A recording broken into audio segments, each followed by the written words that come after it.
bon, c'est toujours dingo. La dernière fois, bah, c'était la soirée avec Miguel, Anto, Sylvie, Cédric et tout. Avec Sylvie et Cédric, on a pas mal discuté de ça et on leur a raconté un peu bah, toutes les dettes qu'on devait payer maintenant, toutes ces choses-là, les magouilles qu'il y a eu et tout ça. Et même si Sylvie et Cédric, ils nous connaissent très bien, hein, on leur avait jamais tout raconté en fait. Et Sylvie et Cédric, et surtout Sylvie, elle a dit, mais. Elle dit, c'est fou. Ah ouais, oui, oui, ouais, ouais, tout à fait. Parce que des fois, tu te poses la question. Hein. Tu dis, mais ça se trouve, c'est nous qui sommes fous. On est dans notre propre réalité aussi.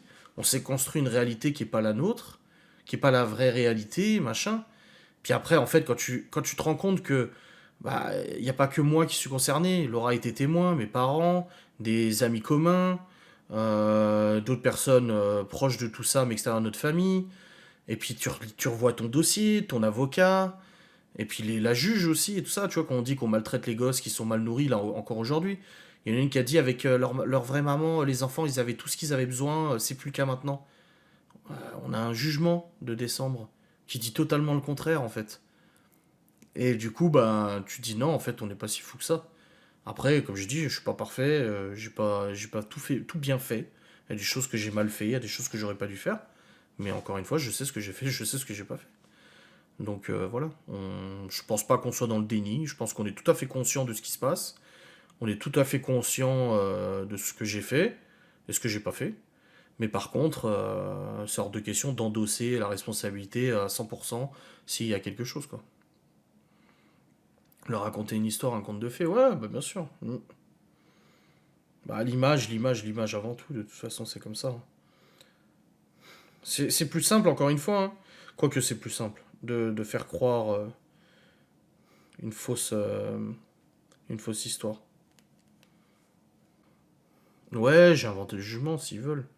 Mais j'ai même pas à leur prouver ou quoi que ce soit. Mais tout l'important, c'est que je sais qu'il est là. Il est dans les papiers, mon avocat là, nous on l'a. Et voilà, c'est tout ce qui compte. La soir, on a fait tacos. Et les enfants ont eu tacos. Pour ça, des fois, il y a des gens qui commentent mon vlog. Tu sais, ils débarquent de Twitter, je pense. Jérém Star, machin et tout ça, en disant ah, t'es encore là, toi. Comment tu peux continuer à faire des vidéos après ce que t'as fait? Des fois, j'ai envie de répondre. J'ai dit bah vas-y, dis-moi ce que j'ai fait. Et puis après, je me dis, ça sert à rien, de toute façon. Les gens, ils vont encore dire, répéter ce que Twitter il dit. C'est exactement ça. C'est ce qu'on a dit aux enfants, surtout à Libye notamment. Quand on parle de tout ça, même si elle est très en colère, il faut en parler. On a dit, ta mère aurait dû être aidée. Elle aurait dû être aidée, tout simplement. Elle l'a été peut-être, mais pas suffisamment. Et quand t'es dans un état pareil, il faut être aidé. Si j'en parlais encore aujourd'hui, bah, ma formation et tout. Et j'ai dit, moi, c'est là où on voit qu'il y a vraiment une. Comment on dit? Il y a vraiment un gros fossé quand le jour du drame, moi j'alerte la référente la juge des enfants.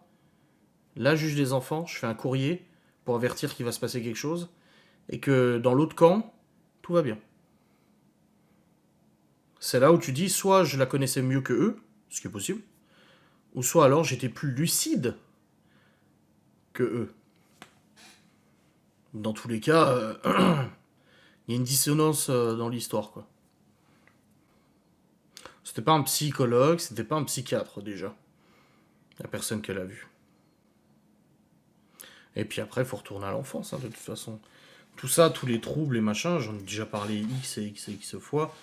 Justement, moi, c'est comme mon approche, j'en ai déjà parlé, tout ça, mon auto-analyse sur mon approche vis-à-vis des décès, des funérailles, etc. C'est une hantise, quoi, pour moi et tout ça. Et je sais pourquoi. Parce que j'ai fait un travail sur moi-même, parce que j'ai essayé de chercher dans mon enfance quel événement a pu faire en sorte que ça me fasse ça. C'est con, mais c'est comme les jeux vidéo. Plonger dans l'eau dans mes jeux vidéo quand tu n'as pas assez d'oxygène, c'est un jeu vidéo, ça devrait pas me stresser, mais ça me stresse. Geoffrey le sait, à chaque fois dans CO6 qu'on doit plonger dans une épave, il me dit vas-y j'y vais moi, je sais que t'aimes pas. Bah parce que quand j'étais gamin, à ce moment-là, j'aurais peut-être pas dû jouer à ce Sonic-là, parce que dans le jeu, je perdais à chaque fois parce que je me noyais dans le jeu. Et ça m'a marqué. Et du coup, même aujourd'hui, à 35 ans, quand dans un jeu vidéo je dois plonger dans l'eau, ça me stresse de manquer d'air. C'est incroyable. Hein. Je dis, tout est lié à l'enfance de toute façon. Tout est lié à l'enfance. Il y a des choses qui sont passées dans notre enfance qui, à l'âge adulte, ressortent. Oui, bah après, de toute façon, je vous ai dit, dans le dossier, moi, il y a des éléments qui fait que j'ai la preuve audio, les preuves audio, j'en ai plusieurs d'ailleurs, de preuves audio là-dessus, qu'il y aurait dû avoir une prise en charge de toute façon. Il y aurait dû en avoir une, et il n'y en a pas eu une de l'action de personne autre que la mère des enfants. Et personne, d'autres personnes, ou une autre personne, qui a fait en sorte qu'il n'y ait pas de prise en charge. Parce que ça portait préjudice, machin, machin. Et ça, j'en ai parlé. J'en ai déjà parlé que j'avais des preuves audio de ça. Donc si on veut me faire mon procès à moi, c'est bien. Il va falloir faire le procès d'autres personnes aussi. Merci Lino pour le Prime. Enfin bref. Tout ça, c'était une vraie gabegie de toute façon. Ouais, exactement, c'est triste. C'est pour ça, quand les gens me reprochent de parler de mon passé, etc., et je dis, mais pourtant, je suis pas...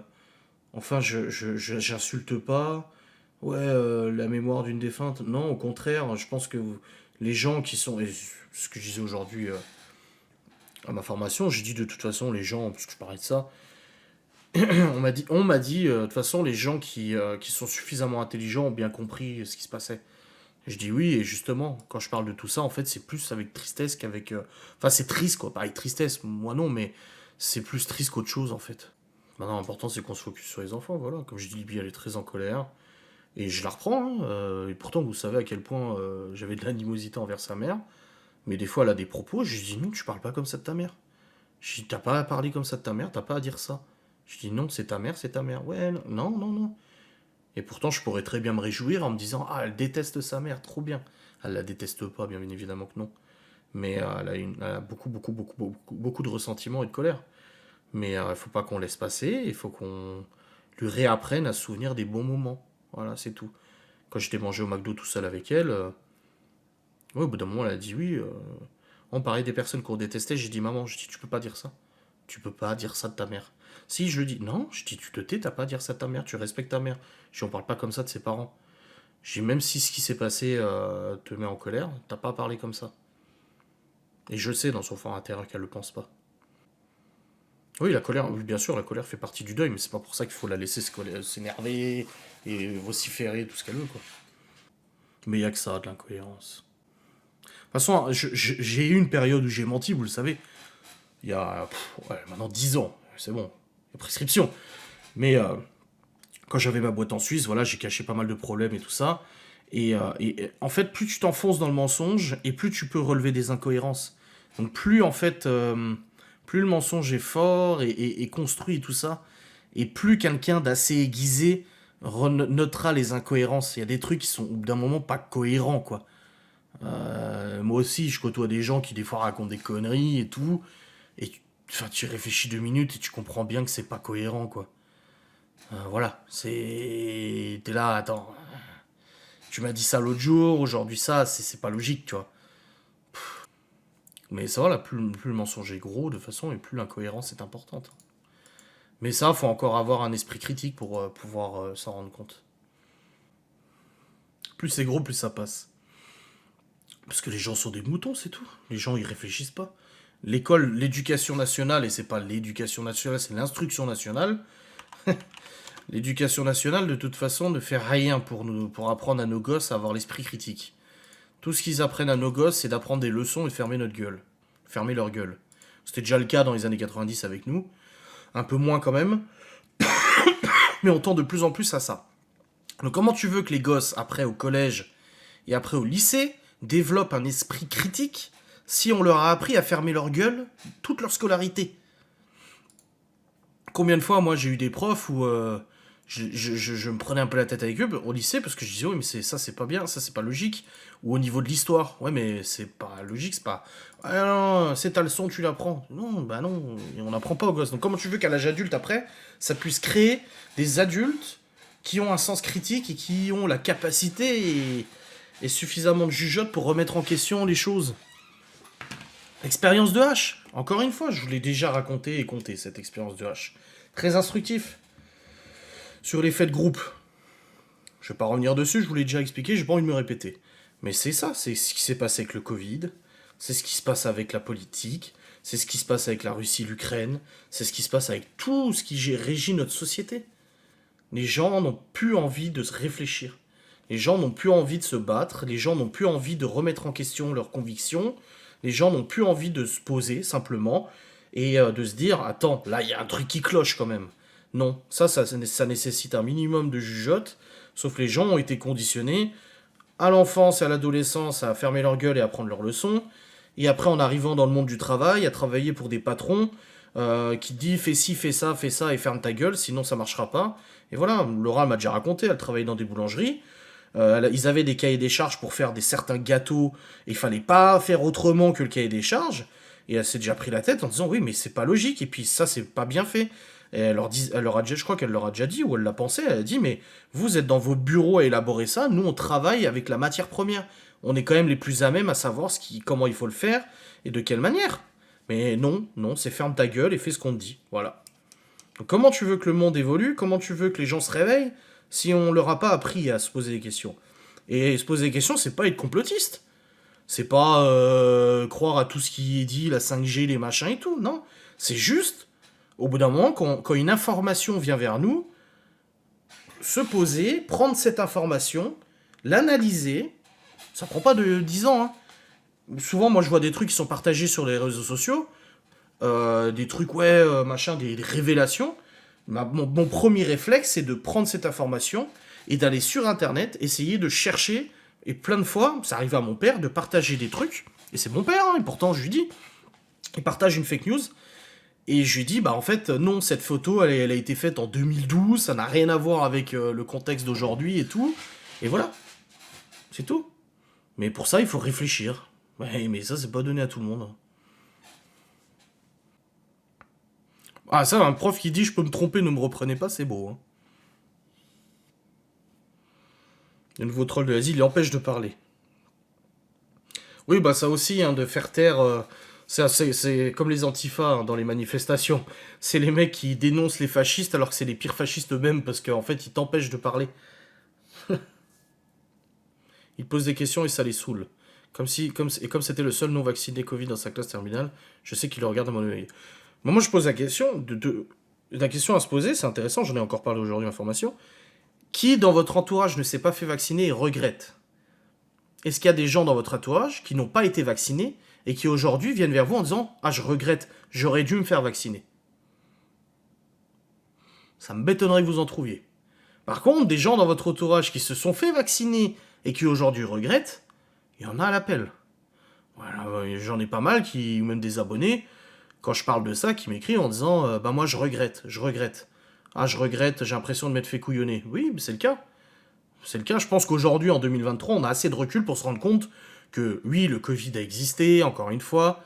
Oui, c'était une maladie qui pouvait parfois être grave, hein, je dis pas le contraire. Non, j'ai des gens dans mon entourage qui regrettent de s'être fait vacciner. Ben voilà, c'est ça. Et aujourd'hui, en 2023, quand on voit tous les rapports, mais encore une fois, pour aller voir ces rapports, il faut se poser des questions.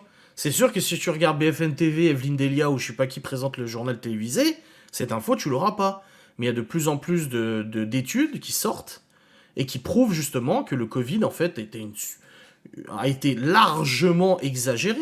Mais en même temps, il s'est passé quoi juste avant le Covid? Parce que je rappelle quand même qu'en Europe, la France a été le pays le plus restrictif en liberté vis-à-vis du Covid. On a suspendu nos soignants, qui ont été rétablis seulement il y a quelques semaines ou quelques jours. Est-ce que vous vous rendez compte? Qu'est-ce qu'il y a eu avant le Covid? Les gilets jaunes, bravo l'univers d'étoiles. Les gilets jaunes qui ont foutu un sacré bordel, à juste titre, qui ont quand même foutu sacrément les jetons à Macron et sa bande, et juste après, il y a un virus qui existait vraiment, ce virus, hein. Comme la grippe et tout ça. Hein. Moi, j'ai chopé la grippe, Laura aussi l'a chopé il y a 1 mois ou 2 mois. J'ai quasiment jamais été aussi malade de ma vie. Pendant 2 jours à la limite, maximum, tu vois. Et il y avait les gilets jaunes avant. Donc ça a arrangé qui de lancer le confinement, machin et tout? Ça a arrangé bien le gouvernement. Et qu'est-ce que a provoqué le confinement? Ça a provoqué la destruction pure et simple de nombreux petits commerces locaux.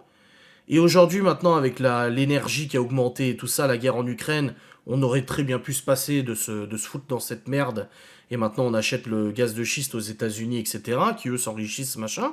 On paye notre électricité, je ne sais pas combien, sous couvert de guerre en Ukraine.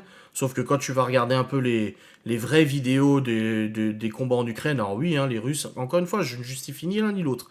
Mais oui, il y a des Ukrainiens qui font des massacres. Il y a des Ukrainiens qui violent des gens, des femmes, qui kidnappent des gosses. Il y a des vidéos qui tournent. Des vraies vidéos en fait, pas BFM TV, tu vois. Et du côté de la Russie aussi. Hein. De toute façon, la guerre c'est moche, hein, de toute manière. Spoiler alerte. La guerre, il n'y a pas de limite et c'est moche. Waouh. Et non, bah du coup, on paye notre électricité, ce qui fait que ça fait couler des boulangeries, ça fait couler des petits commerces. Et qui c'est qui s'enrichit en attendant? Les supermarchés. Les géants de la distribution, qui sont déjà largement riches et qui vont devenir encore plus riches. C'est quand même incroyable, hein. C'est une sacrée coïncidence quand même. Hein. Oui, beaucoup de gens regrettent. Après, il faut pas non plus vous morfondre ou quoi que ce soit. Hein. De toute façon, pas mal d'études montrent qu'il y a eu beaucoup de placebo dans les vaccins.